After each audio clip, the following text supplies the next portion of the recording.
மாண்புமிகு பேரவைத் தலைவர் அவர்களே, வேலகவுண்டம்பட்டி கிராமம் எலச்சிபாளையம் ஊராட்சி ஒன்றியத்தினை சார்ந்தது. வேலகவுண்டம்பட்டி கிராம மக்கள் தொகையை பொறுத்தவரை 3651 ஆகும். இக்கிராமத்தில் துணை சுகாதார நிலையம் செயல்பட்டு வருகிறது. இந்த துணை சுகாதார நிலையம் பெரிய மணலி கூடுதல் ஆரம்ப சுகாதார நிலையத்தை சார்ந்தது. எலச்சிபாளையம் ஊராட்சி ஒன்றியத்தில் ஏற்கனவே எலச்சிபாளையம், மாணிக்கம்பாளையம், பெரிய மணலி மற்றும் திம்மாவரத்தம்பட்டி ஆகிய இடங்களில் ஆரம்ப சுகாதார நிலையங்கள் செயல்பட்டு வருகிறது. மேலகவுண்டம்பட்டி கிராமத்திலிருந்து 8 கிலோமீட்டர் தொலைவில் எர்ணாபுரம் பிரதான மேம்படுத்தப்பட்ட ஆரம்ப சுகாதார நிலையமும் 14 கிலோமீட்டர் தொலைவில் நாமக்கல் அரசு மருத்துவக் கல்லூரி மருத்துவமனையும் செயல்பட்டு வருகின்ற காரணத்தினால் இங்கே புதிய ஆரம்ப சுகாதார நிலையம் அமைப்பதற்குரிய சாத்தியக்கூறுகள் இல்லை என்பதை தங்களின் வாயிலாக மரியாதைக்குரிய மன்ற உறுப்பினருக்கு தெரிவித்துக் கொள்கின்றேன். மாண்புமிகு பேரவைத் தலைவர் அவர்களே, மேலகவுண்டம்பட்டி கிராமத்தை பொறுத்தவரை 3651 மக்கள் தொகை இருக்கின்ற காரணத்தினால் ஏற்கனவே துணை சுகாதார நிலையத்தின் செயல்பாடுகள் என்பது சிறப்பாக இருந்து கொண்டிருக்கிறது. மரியாதைக்குரிய மன்ற உறுப்பினர்களுடைய கோரிக்கை ஏற்று இந்த கிராமத்திலிருந்து பெரிய மணலியில் இருக்கிற கூடுதல் ஆரம்ப சுகாதார நிலையத்திற்கு இ சஞ்சீவனி முறையில் மருத்துவ சேவையை மேம்படுத்துவதற்குரிய நடவடிக்கைகள் எடுக்கப்படும் என்பதை தெரிவித்துக் கொள்கின்றேன். அதோடு நாமக்கல்லிலே இருக்கிற ஒரு மருத்துவமனையில் காலையும் மாலையும் இருக்கிற மருத்துவ சேவையை முழுமையாக செய்திட வேண்டும் என்று கேட்டிருக்கிறார். அந்த மருத்துவமனையை பொறுத்தவரை அங்கே இருக்கிற நாடாளுமன்ற உறுப்பினர், சட்டமன்ற உறுப்பினர்களுடைய கோரிக்கை ஏற்று அந்த மருத்துவமனை காலை மாலை என்கின்ற வகையில் மருத்துவ சேவை ஆற்றப்பட்டு வருகிறது. பக்கத்திலேயே மருத்துவக் கல்லூரி மருத்துவமனையை பொறுத்தவரை ஒரு 700 படுக்கைகள் கொண்ட மருத்துவமனை அங்கே செயல்பாட்டில் இருந்து கொண்டிருக்கின்ற காரணத்தினால் இந்த மருத்துவமனை ஏற்கனவே சித்த மருத்துவ கல்லூரியாக மாற்றப்பட்டிருக்கிற சூழலிலும் இவருடைய கோரிக்கைகளை ஏற்றுதான் இன்றைக்கு அந்த மருத்துவமனை என்பது பயன்பாட்டில் இருக்கிறது என்பதையும் தங்களின் வாயிலாக மன்ற உறுப்பினருக்கு தெரிவித்துக் கொள்கின்றேன். மாண்புமிகு பேரவையின் துணைத் தலைவர் அவர்களே, அமைச்சர் மன்ற உறுப்பினர் அவர்கள் ஏற்கனவே கேட்ட கேள்வியிலும் இந்த கேள்வியிலும் பிரதானமாக சொல்லியிருப்பது இடங்கள் இருக்கிறது என்கின்ற வகையில் சொல்லியிருக்கிறார். இருக்கிற இடத்திலெல்லாம் மருத்துவமனைகள் அமைப்பது என்பது சாத்தியமில்லாதது. மக்கள் தொகை, ஒரு மருத்துவமனைக்கு இன்னொரு மருத்துவமனைக்கு இடையே இருக்கிற தூரம், இவற்றை அடிப்படையாக கொண்டு தான் அந்த விதிமுறைகள் வகுக்கப்பட்டு வருகிறது. என்றாலும் பரமத்தி வேலூரை பொறுத்தவரை கூடச்சேரி, முசிறி ஆகிய 2 இடங்களில் இந்த அரசு பொறுப்பேற்றதற்கு பிறகு அவருடைய கோரிக்கை ஏற்று துணை சுகாதார நிலையங்கள் அமைக்கப்பட்டிருக்கிறது. நல்லூர், கபிலர்மலை ஆகிய 2 இடங்களில் பொது சுகாதார அலகு கட்டிடங்கள் 1 கோடி செலவில் ஏற்கனவே கட்டி முடிக்கப்பட்டு திறந்து வைக்கப்பட்டிருக்கிறது. மாணிக்கம்பாளையத்தில் ஒரு துணை சுகாதார மாணவியர் விடுதி கட்டிடம் ஒன்று கட்டி முடிக்கப்பட்டு திறந்து வைக்கப்பட்டிருக்கிறது. அதேபோல் கபிலர்மலை, பரமத்தி, வெங்கரை போன்ற பகுதிகளில் ஆயுஷ் நல மையங்கள் மேம்படுத்தப்பட்டிருக்கிறது.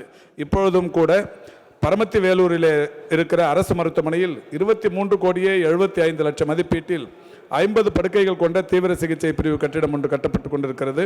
ஜேடர்பாளையத்தில் ஒரு புதிய சுகாதாரத்துறைக்கு கட்டிடம், அதேபோல் நல்லூரில் ஒரு கட்டிடம், மாணிக்கம்பாளையத்தில் ஒரு கட்டிடம், பாலப்பட்டியில் ஒரு கட்டிடம், வேலகவுண்டம்பட்டியில் ஒரு கட்டிடம், பரமத்தியில் ஒரு ஆரம்ப சுகாதார நிலையம் என்று ஏறத்தாழ 28 கோடியே 95 லட்சம் ரூபாய் மதிப்பீட்டிலான கட்டிடப் பணிகள் அவர் தொகுதியில் மட்டுமே நடைபெற்றுக் கொண்டிருக்கிறது என்பதை தங்களின் வாயிலாக மன்ற உறுப்பினரின் கவனத்திற்கு தெரிவித்துக் கொள்கின்றேன்.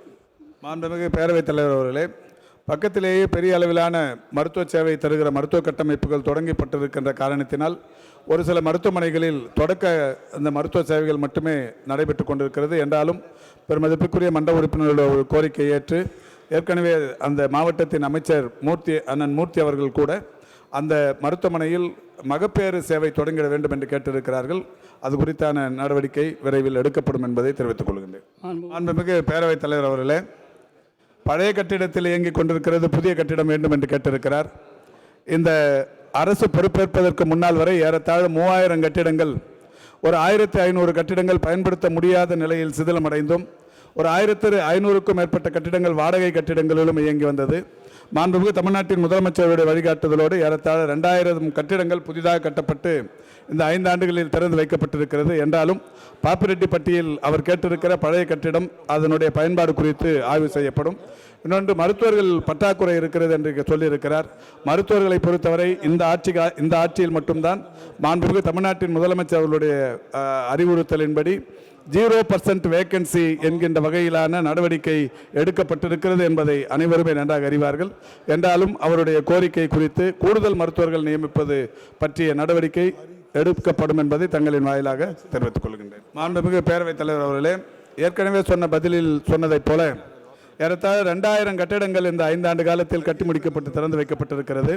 படிப்படியாக ஒவ்வொரு கட்டிடத்தின் ஸ்திரத்தன்மை குறித்து ஆய்ந்து அந்த புதிய கட்டிடங்கள் கட்டும் பணி நடைபெற்றுக் கொண்டிருக்கிறது. மாண்புமிகு மண்ட உறுப்பினருடைய கோரிக்கை ஆய்வு செய்யப்பட்டு அந்த கட்டிடம் தேவைப்படின் எதிர்காலத்தில் கட்டுவதற்குரிய நடவடிக்கைகள் எடுக்கப்படும் என்பதை தெரிவித்துக் கொள்கின்றேன். மாண்புமிகு உறுப்பினர் ராஜேஷ். மாண்புமிகு பேரவைத் தலைவர் அவர்களே, இது மாதிரியான கேள்விகளுக்கு தொடர்ந்து நிறைய முறை பதிலளித்திருக்கிறேன். ஒன்றிய அரசின் அனுமதி மேம்படுத்தப்பட்ட ஆரம்ப சுகாதார நிலையங்களுக்கு அல்லது புதிய ஆரம்ப சுகாதார நிலையங்களுக்கான அனுமதியினை தொடர்ந்து நாம் கேட்டுக்கொண்டிருக்கிறோம்.